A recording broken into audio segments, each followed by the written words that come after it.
Nakapaldo, matud pa ang mga firecracker vendors sa South Road Properties sa Dakbayan sa Sugbo kay halos natilok gayud ang ilang mga baligya. Sayranta sa report ni Alan Domingo.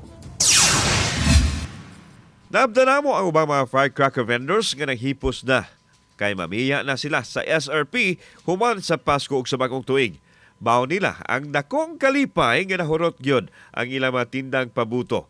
Alas 6 pa lang kagabi daw gitilapan sa mamalitay ang ilang mga baligya. Busa dako kayo ang ilang pasalamat nga nakapaldo kuno sila o mikita og dako silang panginabuhian. Mas better karon tuiga kay ubay-ubay gid ang nangyari ng mga tao ba dagsa gid para sa mga pabuto na malitis lag sayo.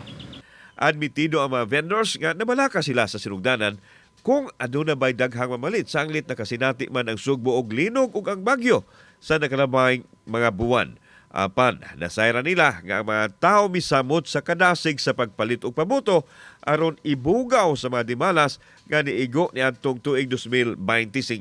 Makapaldo yun gamay. Okay ra biya sir.